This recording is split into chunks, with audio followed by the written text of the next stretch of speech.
स्वागत करें भाई बुद्धि राजा जी का। हेलो भैया। हेलो। अब मैं रिक्वेस्ट करूंगा श्री जितेंद्र कुंडू जी, करणपाल जी, आशीष राठी जी वो आए और भाई बुद्धि राजा जी को देकर सम्मानित करें। जितेंद्र कुंडू जी, आशीष राठी जी, करणपाल जी।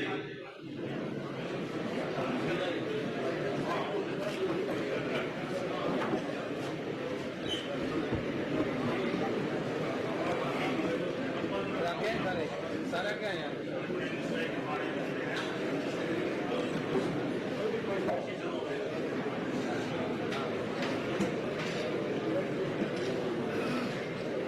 अब मैं रिक्वेस्ट करूंगा हमारी बार के सीनियर वकील साहब श्री हरि सिंह रोहल जी, प्रकाश कल्याण जी, सुखबीर शर्मा जी, सुनील सिंगला जी वो आए और भाई दिव्यांशु बुद्धि राजा जी को पगड़ी बनाकर स्वागत करें।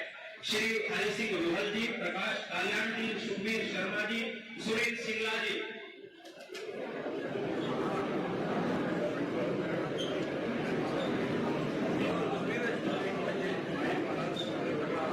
वकील साथियों से रिक्वेस्ट कि तालियों की गड़गड़ाहट से स्वागत करें।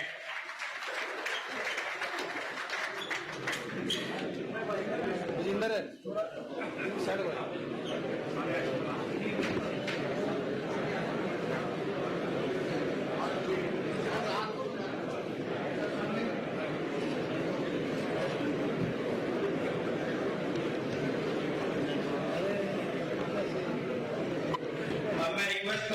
गवर्निंग बॉडी के प्रधान श्री अमित काद्यान जी, प्रधान हर्ष सैनी जी और ज्वाइंट श्री मिलन जी बगीता की वो आए और श्री दिव्यांशु बुद्धि राजा जी को मोमेंट ऑफ ब्रेक करके उनका स्वागत करें।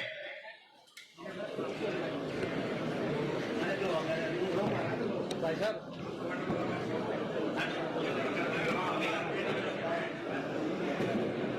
सबसे पहले मैं आपसे अपील करता हूं, क्योंकि 9.5 साल की हरियाणा की सरकार आपने देखी, 10 साल की केंद्र की सरकार आपने देखी। आज जो बीजेपी की तरफ से प्रत्याशी है 9.5 साल प्रदेश के मुख्यमंत्री रहे और हमारी लोकसभा से ही 10 साल केंद्र की सरकार देखी। आज जिस प्रकार से गवर्नमेंट एजेंसीज का मिसयूज हो रहा है, आज जिस प्रकार से आम आदमी की आवाज को दबाया जा रहा है, ये सिर्फ नेशनल लेवल पे नहीं, चाहे हम स्टेट लेवल पे बात करें, चाहे डिस्ट्रिक्ट लेवल पे बात करें, कहीं ना कहीं जो गवर्नमेंट्स की पावर है उनका मिसयूज हो रहा है। मैं अपना लाइव एग्जाम्पल देता हूं कि मैंने जब कांग्रेस पार्टी ने मुझे प्रत्याशी का ऐलान किया, मैं तो सबसे बड़ा धन्यवाद करता हूं आप वकील साथियों का। मैं धन्यवाद करता हूं हमारे विष्णु प्रताप जी मौजूद है। आज आपकी बदौलत में कांग्रेस का प्रत्याशी बन पाया, क्योंकि सरकार ने पूरे प्रयास किए मेरा नामांकन रद्द करने के लिए। मैं तो देश की न्याय व्यवस्था का और बाबा साहब भीमराव अम्बेडकर जी के बड़े संविधान की मैं सलाम करता हूं कि आज उस संविधान की बदौलत मैं आज यहां प्रत्याशी बनकर आपके बीच में बोल रहा हूं, क्योंकि सरकार ने कोई कमी नहीं छोड़ी। जिस दिन पार्टी ने मुझे कैंडिडेट बनाया, सरकार ने झूठा मुकदमा मेरे ऊपर दर्ज कराया और एक नहीं 5 मुकदमे मेरे ऊपर दर्ज करा रखे, 2 बार जेल में जाके आया। लेकिन मैं धन्यवाद करता हूं न्याय व्यवस्था का, वकील साथियों का। मैं धन्यवाद करता हूं अपने लीगल टीम का, क्योंकि उनकी बदौलत आज मैं यहां खड़ा हूं। ये तो बीजेपी ने कोई कमी नहीं छोड़ी थी मेरा नामांकन रद्द कराने के लिए। मैं धन्यवाद करता हूं ऑनरेबल हाईकोर्ट का, मैं धन्यवाद करता हूं ऑनरेबल डिस्ट्रिक्ट कोर्ट पंचकुला का, क्योंकि सरकार ने झूठा मुकदमा दर्ज कराया। सरकार ने मेरे ऊपर मुकदमा दर्ज कराया और कहा, मनोहर लाल जी की स्टेटमेंट है कि कांग्रेस के जो प्रत्याशी हैं उनके ऊपर मुकदमे दर्ज है। भाई मैंने कहा मुकदमे दर्ज, लेकिन मुकदमे किस बात के दर्ज? पिछले 8.5 साल हरियाणा के नौजवानों की, हरियाणा के आम आदमी की आवाज इस सरकार के सामने उठाता आया।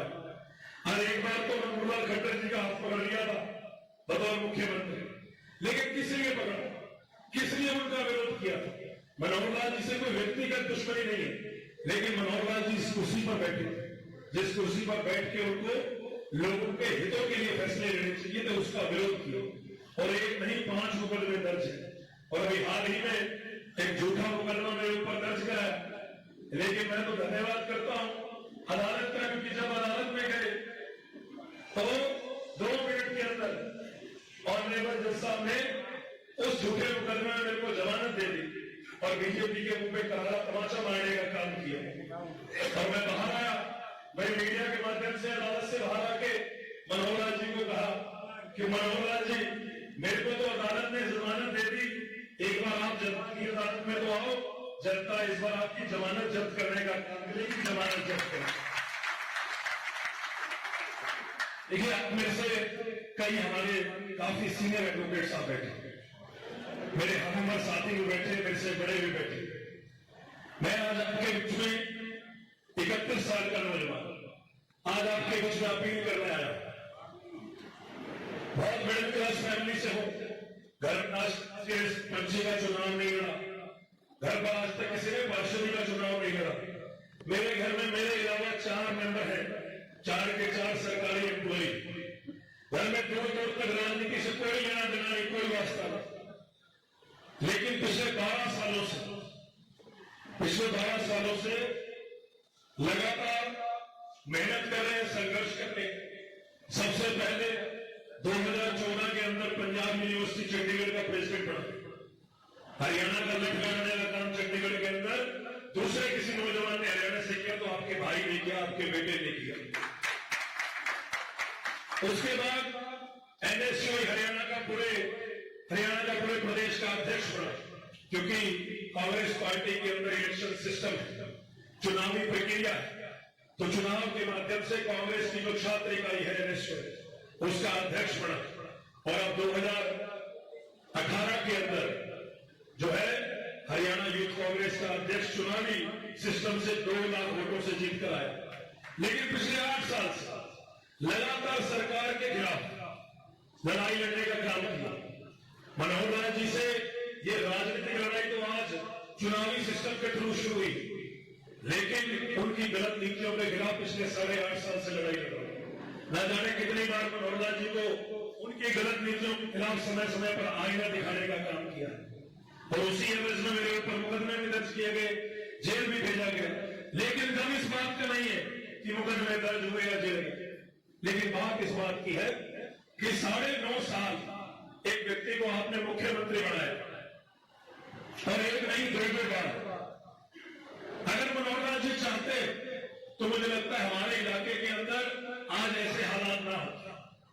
9.5 साल बहुत लंबा समय हो जाता है। मैं तो एक बात कह रहा था, किसी साथी ने बात कही, उसका एग्जाम्पल आपके बीच में रखूंगा।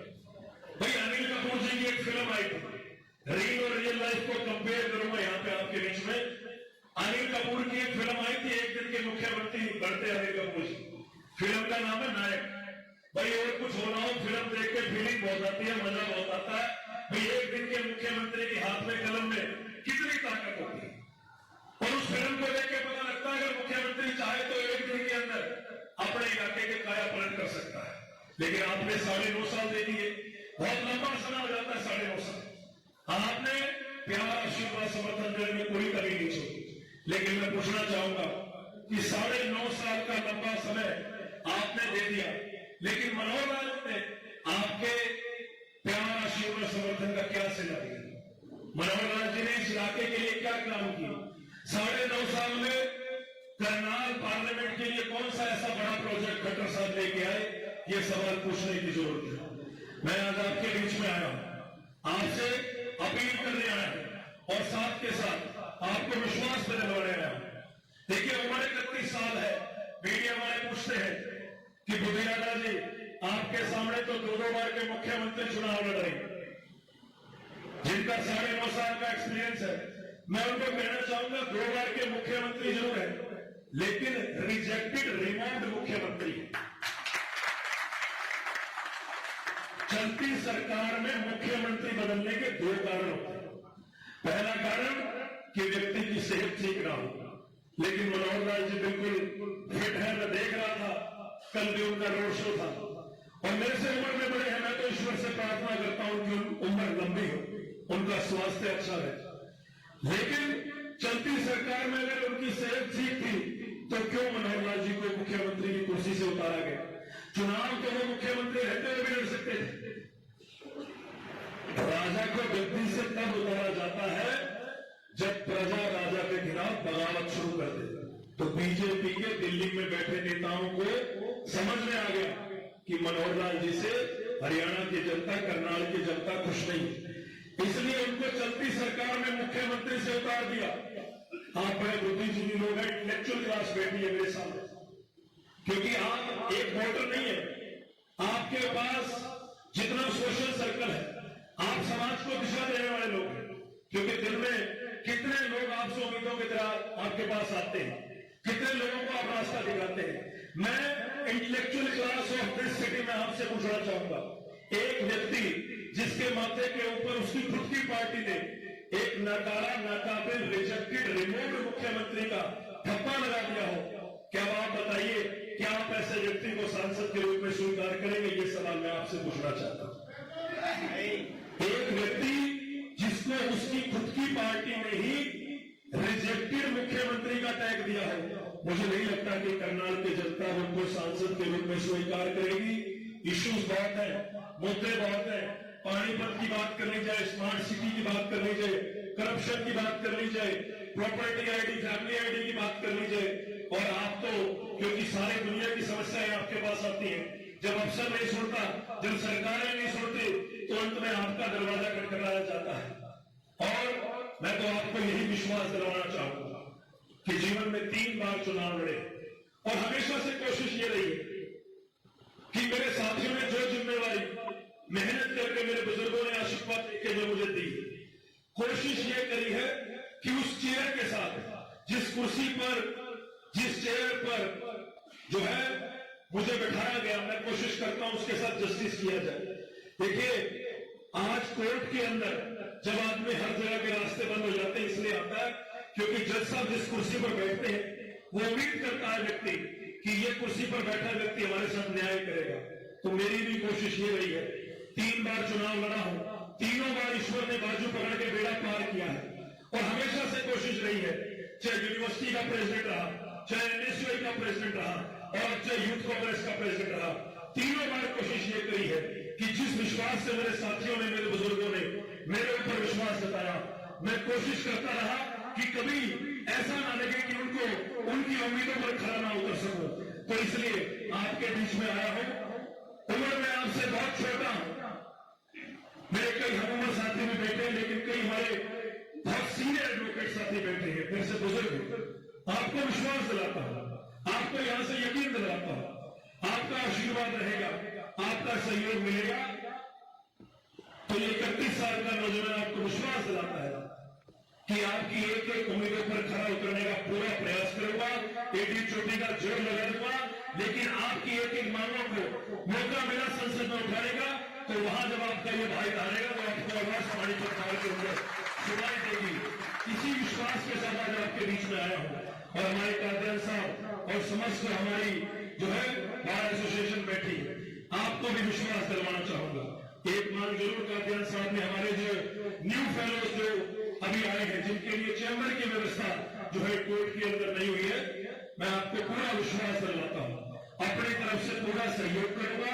और जो नए हमारे फेलोज एडवोकेट साथी आए हैं, जिनके पास चैम्बर की कमी है, तो सरकार से लड़ाई लड़ेंगे। और भाई अगली सरकार हरियाणा में कांग्रेस की आने जा रही है, हमारी सरकार आएगी, यहाँ आपके बीच में अनाउंसमेंट करके जाते हैं, सरकार आएगी तो आप नए फेलोज के लिए यहाँ पर चैम्बर इंतजाम कराने का और जगह दिलवाने का काम भी हम लोग करेंगे। और मैं समस्त जो हमारे बार एसोसिएशन के साथी बन गया पार्लियामेंट में पहुंच गया।